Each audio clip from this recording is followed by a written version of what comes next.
Hello students, आप सभी का स्वागत है एक बार फिर से आपके अपने चैनल टारगेट सेमेस्टर में। मैं हूं अमृत राय और आप सभी की काफ़ी डिमांड थी कि सर बिजनेस इकोनॉमिक्स सेकंड का आंसर की कब आएगा। कम से कम 750 बच्चे तो हमको मैसेज किए हैं व्हाट्सएप पे और कल से लगातार कम से कम 30 से 40 कॉल्स आ चुके हैं। कुछ कॉल्स को हमने रिसीव किया था, कुछ कॉल्स को हमने रिसीव नहीं किया था, तो माफ़ी चाहेंगे उन बच्चों से जिन बच्चों का कॉल रिसीव नहीं कर पाए हम। बाकी हम लोग अभी व्यस्त हैं क्योंकि आपका जो प्राइज़ डिस्ट्रीब्यूशन सेरेमनी करना है 10 से 11 तारीख को, उसके लिए हम लोग काफ़ी बिजी हैं और उसके लिए काफ़ी प्लानिंग वगैरह चल रही है। इसी की वजह से आपका जो आंसर की का ये लेक्चर है वो काफ़ी लेट से आ रहा है। इसको लाइव ही शेड्यूल करना था, लेकिन फिर बाद में कहा गया कि लाइव शेड्यूल करेंगे तो काफ़ी ज़्यादा टाइम लग जाएगा, इसलिए आपको ये रिकॉर्डेड फॉर्म में दिया जा रहा है। तो आप लोग अपना अपना आंसर मिला लेंगे। पेपर कल का डिफ़िकल्ट था और इससे ये चीज़ का एहसास तो हो जाता है कि केवल एमसीक्यूज़ पढ़ के जाने से एग्ज़ाम में काम नहीं चलने वाला है।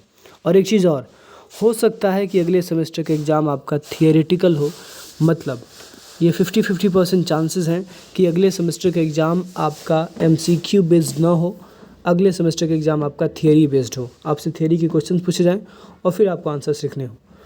वहाँ पे अगर आप केवल एमसीक्यूज़ पढ़ के जाएंगे और केवल वन शॉट वीडियोस देख के जाएंगे तो बिल्कुल भी आपका सिलेबस ना ख़त्म हो पाएगा और ना ही आपका एग्ज़ाम में अच्छा परफॉर्मेंस हो पाएगा। तो एक चीज़ तो समझ में आ गई है कि अब पढ़ाई डीप तरीके से करना पड़ेगा। एक एक टॉपिक को अंदर से पूरा तोड़ के मरोड़ के अलग अलग तरीके से अलग अलग सलीके से पढ़ना पड़ेगा, तब जाके उस पर्टिकुलर सब्जेक्ट में आपकी ग्रैप आएगी, आपकी पकड़ मजबूत होगी और फिर आप एग्ज़ाम में अच्छा स्कोर कर पाएंगे। तो देखिए दोस्तों, इसीलिए हम लोग प्राइज़ डिस्ट्रीब्यूशन सेरेमनी कर रहे हैं, ताकि हम लोग वहाँ पे मिले जब तो हमें पॉइंट आउट कर सके कि हमने और आपने, हम दोनों ने मिल के क्या क्या गलतियाँ की हैं इस सेमेस्टर में और क्या क्या अच्छी चीज़ें की हैं। और नेक्स्ट सेमेस्टर में हमको जो गलतियाँ हैं जो इस सेमेस्टर में हमने या फिर आपने की हैं, उन गलतियों को दोहराना नहीं है और उन गलतियों को ख़त्म करके नेक्स्ट सेमेस्टर में नई रणनीति के साथ, नई स्ट्रेटजी के साथ, नई जोश के साथ, नई उमंग के साथ भिड़ जाना है। ठीक है, चलिए, तो आपका टाइम ज़्यादा वेस्ट नहीं करेंगे। बस यही इन्फॉर्मेशन आप सब तक पहुँचानी थी कि जो भी टॉपर्स हैं हमारे और जो भी 7+ SGPA वाले बच्चे, सबको इन्वाइट कर रहा है हमारा टारगेट गुरुकुल का पूरा परिवार हमारे ऑफलाइन सेंटर पे। तो आप लोग ज़रूर आएँ और वहाँ पे आप हमारी कमियाँ बताएं, हम आपकी कमियाँ बताएं और साथ में मिल के एक दूसरे की कमी को दूर करेंगे और फिर जीवन में आगे बढ़ेंगे। चलिए, पहले क्वेश्चन का जो आंसर होगा, लिक्विडिटी प्रेफरेंस मीन्स, तो इसका आंसर हो जाएगा दोस्तों, desire of the public to hold cash. Liquidity का मतलब ये होता है पैसा, मतलब लिक्विडिटी का मतलब होता है एक तरह का करेंट एसेट। ठीक है, तो लिक्विडिटी का मतलब होता है, लिक्विडिटी प्रेफरेंस का मतलब होता है जनता की नगदी रखने की इच्छा। तरलता वरीयता का अर्थ है जनता की नगदी रखने की इच्छा। Desire of the public to hold cash, this is the meaning of liquidity preference. इसका बी हो जाएगा। सेकंड का answer, the lowest point in the business cycle is referred to as, तो इसको हम ट्रॉफ कहते हैं। ये तो हमने आपको कई बार बताया था। Third number question, labour supply depends on, तो जो लेबर सप्लाई होती है, जो श्रम आपूर्ति होती है, वो इन तीनों ही फैक्टर्स पे डिपेंडेंट होती है। इसका ऑप्शन डी हो जाएगा। 3 का बिल्कुल ऑप्शन डी वाला सही है। चौथा, when aggregate economic activities declining the economy is said to be in, जब एग्रीगेट इकोनॉमिक एक्टिविटीज़ डिक्लाइन हो रही है तो उसको कहा जाएगा इकोनॉमी हमारी कॉन्ट्रैक्शन में है, अर्थव्यवस्था हमारी सिकुड़न की स्थिति में है। 5, a significant decline in general economic activity extending over a period of time is called, तो इसको हम रिसेशन कहते हैं। इसका ऑप्शन सी हो जाएगा, मंदी, रिसेशन। 6 नंबर क्वेश्चन का आंसर होगा आपका वेरिएबल कॉस्ट। अब सीधे आंसर ही बता देता हूँ क्योंकि आपको भी इंटरेस्ट है नहीं क्वेश्चंस को सुनने में, सीधे आंसर सुन लीजिए। 6 का आंसर होगा वेरिएबल कॉस्ट। 7 का आंसर होगा आपका the supply is fixed in very short period of market. Supply fix होता है, डिमांड फिक्स नहीं होता है, क्योंकि डिमांड भाई कंज्यूमर पे डिपेंड करता है, डिमांड प्रोड्यूसर नहीं फिक्स कर सकता है। ठीक है, यहाँ पे ये हो जाएगा 7 का ए। 8 का जो आंसर होगा वो आपका सी हो जाएगा, marginal cost is less than marginal revenue.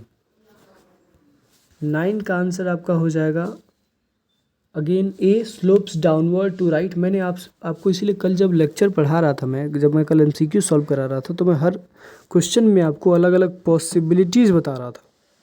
मैं ये कह रहा था बार बार कि हो सकता है कि लैंग्वेज बदल के आपसे क्वेश्चन पूछा जाए, लेकिन जो भी क्वेश्चन पूछा जाएगा वो सिलेबस के अंदर से ही आएगा। हमने कल 80 क्वेश्चन एक लाइव क्लास में और लगभग 50-60 क्वेश्चन से एक लाइव क्लास में, मतलब 130 क्वेश्चन लगभग हमने डिस्कस किया था, और उसमें से काफ़ी क्वेश्चन आए भी हैं, सारे तो नहीं आए हैं, ये बात तो है। According to marginal productivity theory the price of a factor is equal to, तो इसका आंसर हो जाएगा मार्जिनल प्रोडक्टिविटी, डी हो जाएगा।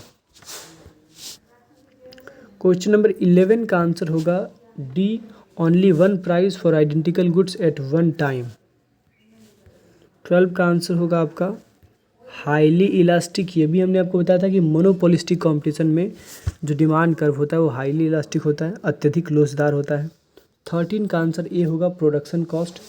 अच्छा, कुछ लोग कहेंगे सर इसका तो आंसर टोटल कॉस्ट होना चाहिए ना, तो क्या लिखा गया है, cost incurred in making a product. Total cost में सारा का सारा कॉस्ट आ जाएगा। टोटल कॉस्ट में आपका वेरिएबल कॉस्ट भी आ जाएगा, फिक्स कॉस्ट भी आ जाएगा। अच्छा, फिक्स कॉस्ट में बहुत तरह के कॉस्ट होते हैं। यहाँ पे कहा गया है cost incurred in making a product, मतलब मैन्युफैक्चरिंग में कितना कॉस्ट लगा उसको हम क्या कहेंगे, उसको हम प्रोडक्शन कॉस्ट ही कहेंगे। ठीक है, उसका ऑप्शन ए सही होगा। 14 का आंसर गलत है। 14 का आंसर होना चाहिए M R equals to A R equals to price. अब यहाँ पे एम आर एम सी दे दिया है और ये एच आर दे दिया है, इसका ऑप्शन डी सही हो जाएगा, नन ऑफ दीज, इसमें से कोई भी सही नहीं है। ठीक है, form is in equilibrium when. अच्छा, एक चीज़ समझिएगा। अच्छा, पूछा गया under perfect competition the form is in equilibrium, तो परफेक्ट कॉम्पिटिशन में फॉर्म इक्विलिब्रियम तब आता है जब उसका मार्जिनल रेवेन्यू उसके मार्जिनल कॉस्ट के बराबर हो जाता है। अब भाई यहाँ पे देखो मार्जिनल कॉस्ट तो दिया, लेकिन ये एच आर दिया। एच आर क्या होता है भाई, मार्जिनल रेवेन्यू दिया ही नहीं है। ठीक है, तो इसका ऑप्शन डी सही होगा, नन ऑफ दीज। 15 का आंसर जे एस मील, ये कराया गया था आपको लाइव क्लास में। 16 भी आपको कराया गया था, इसका होगा इंडस्ट्री। जो फैक्टर प्राइस होता है परफेक्ट कंपटीशन में इंडस्ट्री डिटरमाइन करती है। 17 का आंसर होगा, 17 का जो आंसर होगा वो होगा फिक्स कॉस्ट, क्योंकि जो वेजेस होते हैं वो वेरिएबल कॉस्ट में आते हैं, वो परिवर्तनशील लागत में आते हैं, ना कि स्थिर लागत में। 18 का जो आंसर होगा वो ऑल ऑफ दीज होगा। मोनोपोली शॉर्ट पीरियड में कुछ भी कमा सकता है, सुपर प्रॉफिट भी, नॉर्मल प्रॉफिट भी, लॉसेस भी। 19 का which of the following is not a silent feature of monopolistic competition, तो इसका हो जाएगा आपका अनलिमिटेड मोबिलिटी, असीमित तौर तरीके, ये मोनोपोलिस्टिक कंपटीशन का फीचर नहीं होता है। ठीक है, 20 का जो आंसर होगा इसमें भी गलत दिया गया है। मोनोपोली इक्विलिब्रियम में तब होती है जब उसका जो मार्जिनल रेवेन्यू होता है वो मार्जिनल कॉस्ट से ज़्यादा होता है। अब यहाँ पे मार्जिनल रेवेन्यू कहीं दिया ही नहीं है, यहाँ पे दिया एच आर दिया। अगर ये एम आर होता, मतलब टिक तो यही करना चाहिए। ठीक है, टिक तो आपको यही करना चाहिए, लेकिन अब क्या ही टिक करेंगे जी, जब एच आर दिया ही, एम आर दिया, एम आर की जगह पे एच आर दिया है, तो फिर बच्चा तो कन्फ्यूज होगा ही। तो इसका ऑप्शन मेरे हिसाब से सी सही होना चाहिए। 21 का जो आंसर होगा वो होगा आपका मार्जिनल रेवेन्यू प्रोडक्टिविटी कर्व, सीमांत राजस्व उत्पादकता वक्र। और 22 का जो आंसर होगा वो लेबर होगा। ये भी हमने आपको बताया था फैक्टर्स इनकम के बारे में, लैंड के बदले लेबर मिलता है, कैपिटल के बदले इंटरेस्ट मिलता है, ऐसे सारी चीज़ें हमने आपको बताई थी। 23 an employ real wages is, ये भी क्वेश्चन आपको कराया गया था कि एम्प्लॉय की जो रियल वेजेज होती है वो इन्फ्लेशन को एडजस्ट करके डिटरमाइन की जाती है, उसकी जो एक्चुअल परचेजिंग पावर होगी वही उसकी रियल वेज मानी जाएगी। 24 का आंसर होगा real wages equals to money wages upon price level. 24 का डी हो जाएगा। 25 का जो आंसर होगा वो होगा एवरेज फाइनल कॉस्ट कर्व, क्योंकि एवरेज फाइनल कॉस्ट कर्व का नाम का कोई कर्व ही नहीं होता है।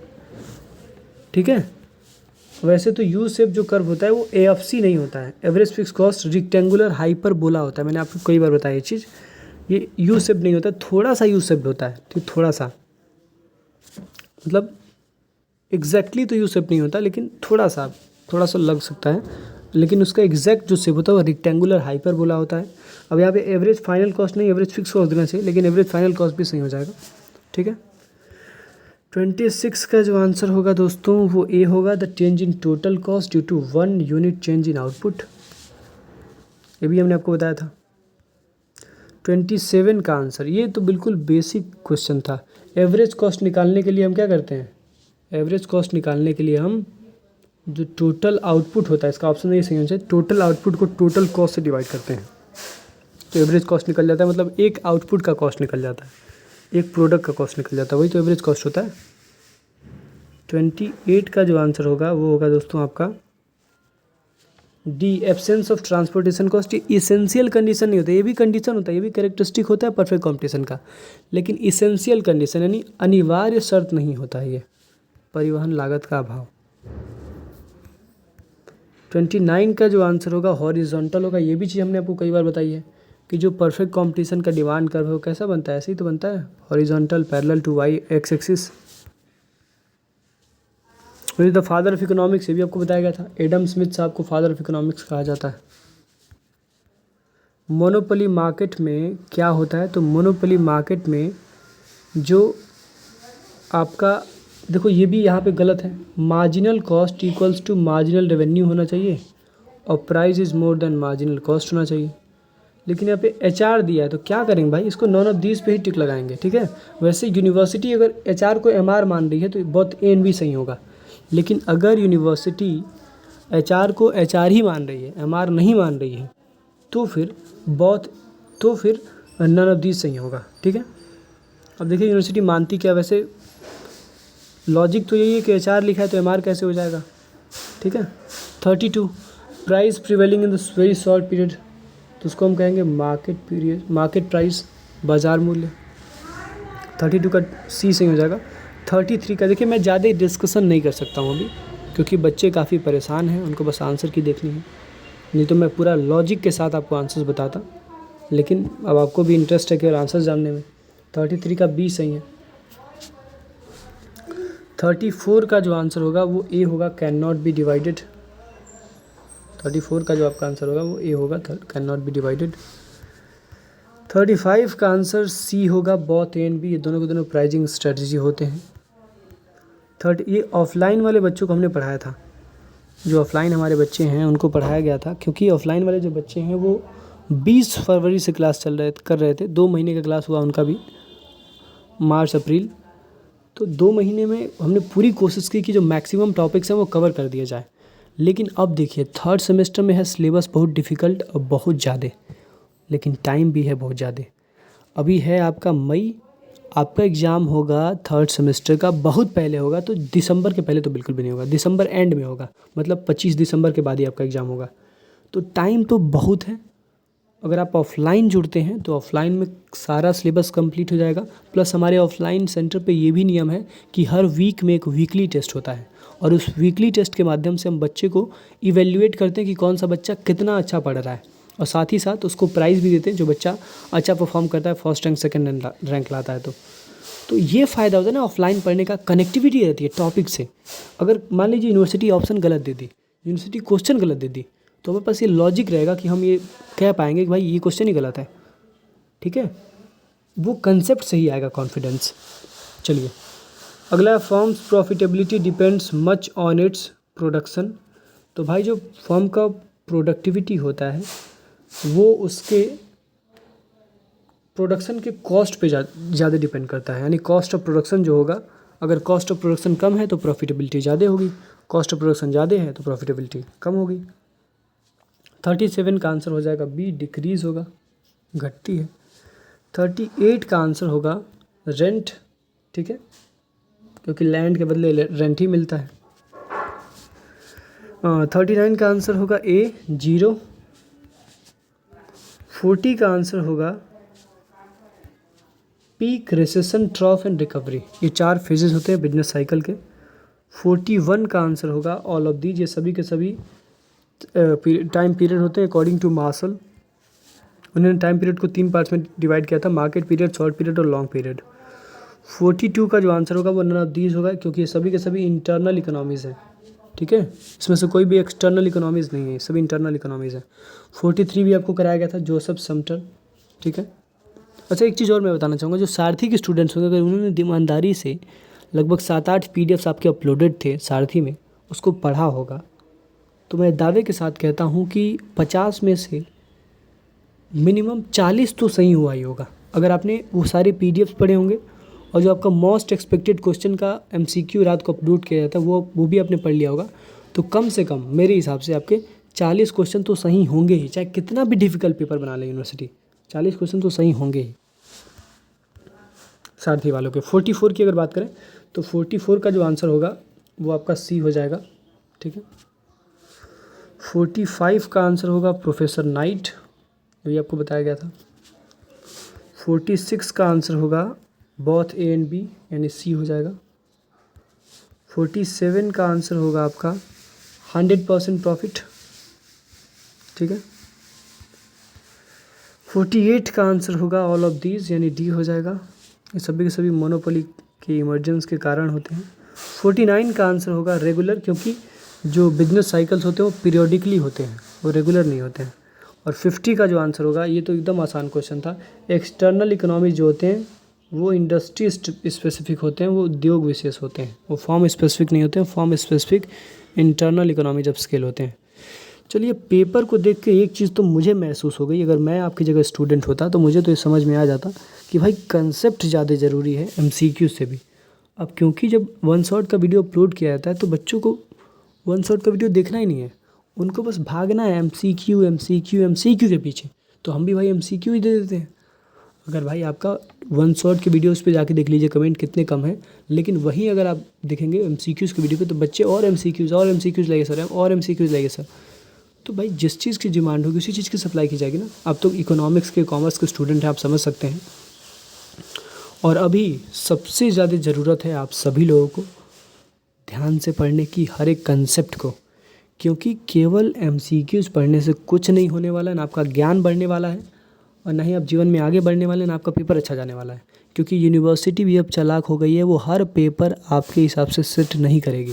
वो अलग बात है कि टारगेट सेमेस्टर के पास वो काबिलियत है, टारगेट सेमेस्टर के पास वो ताकत है कि जो पढ़ाया जाता है उसमें से कम गिरी हालत में 35-40 क्वेश्चन तो उसमें से आ ही जाते हैं।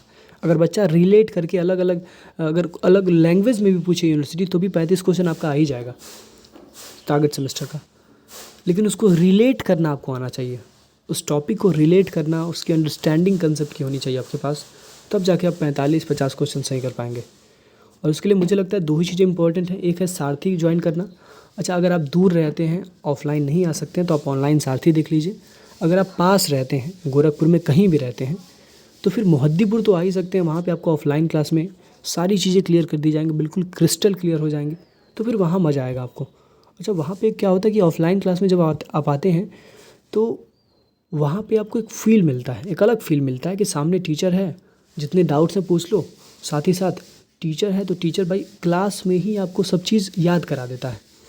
ऑनलाइन ये पॉसिबल नहीं हो पाता ना कि आपको क्लास में चीज़ें याद करा दी। आपसे मैं बुलवाता हूँ 50 बार कि बताइए लैंड के बदले कौन सी फैक्टर इनकम मिलती है, तो 50 बार बुलवाएंगे, रेंट मिलता है, रेंट मिलता है, रेंट मिलता है। तो ये चीज़ लॉन्ग टर्म मेमोरी में चली जाती है। हमारे इंसानी दिमाग की ये फितरत होती है कि वो कोई भी चीज़ अगर आप एक बार पढ़ते हैं तो आप भूल जाते हैं। इसीलिए जब भी हम ऑफलाइन क्लास में बच्चों को पढ़ाते हैं तो सारे सिलेबस इस बार भी कंप्लीट नहीं हो पाए थे हमारे, लेकिन मैक्सिमम 80 to 90% सिलेबस हमने 90% सिलेबस ख़त्म कर दिया था ऑफलाइन क्लास में 2 महीने में बस। अब उस 90% सिलेबस को हमने इस तरीके से पढ़ाया था कि उसका 60% सिलेबस सभी बच्चों को याद था, 30% याद नहीं होगा, क्योंकि हर चीज़ का मल्टीपल रिवीजन करना पॉसिबल नहीं होता। जो इंपॉर्टेंट सेगमेंट्स थे जहाँ से क्वेश्चंस आते हैं उसका हमने मल्टीपल रिवीजन कराया था। तो वहाँ पे क्या होता है कि वो चीज़ जब आपको बार बार सुनाई जाती है, बार बार आपको बोली जाती है, तो वो आपके लॉन्ग टर्म मेमोरी में फिक्स हो जाती है, सेव हो जाती है। और फिर यूनिवर्सिटी कैसे भी क्वेश्चन पूछे, आप चाहे कितने दिनों भी बाद जाके एग्ज़ाम दें, तो वो कंसेप्ट आपका क्लियर रहता है और आप आसानी से एग्ज़ाम दे पाते हैं, अच्छा स्कोर कर पाते हैं। तो भाई यही स्ट्रेटजी रखनी है दोस्तों कि आपको अब जब पढ़ना है तो पढ़ते समय कंसेप्ट को सबसे पहले ध्यान में रखना है, और कंसेप्ट ही आपका फाउंडेशन है। अगर कंसेप्ट नहीं है तो केवल एमसीक्यू सॉल्व करने से कुछ नहीं होने वाला। इस चीज़ का एहसास आपको फर्स्ट सेमेस्टर में भी बिजनेस ऑर्गेनाइजेशन सेकंड के पेपर में हो गया था, और यहाँ पे बिजनेस इकोनॉमिक्स सेकंड के पेपर में अब हो गया है। ठीक है, तो कंसेप्ट पढ़िए। कंसेप्ट पढ़ने के लिए क्या करेंगे, सारथी ज्वाइन कर लीजिए, जो आपके टारगेट गुरुकुल ऐप पे अभी लॉन्च हो जाएगा 3rd सेमेस्टर के लिए 10-11 मई को। और अगर सारथी नहीं ज्वाइन करना है तो ऑफलाइन चले आइए, ऑफलाइन आपको सारी चीज़ें मिल जाएंगी।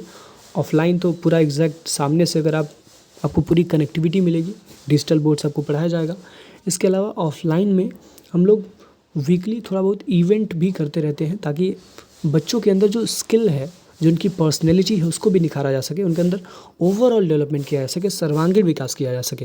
क्योंकि आपको केवल किताबी कीड़ा बनाना ये हमारा मकसद नहीं होता है, क्योंकि केवल किताबी कीड़ा बन के एक इंसान अपने जीवन में कामयाब नहीं हो सकता है।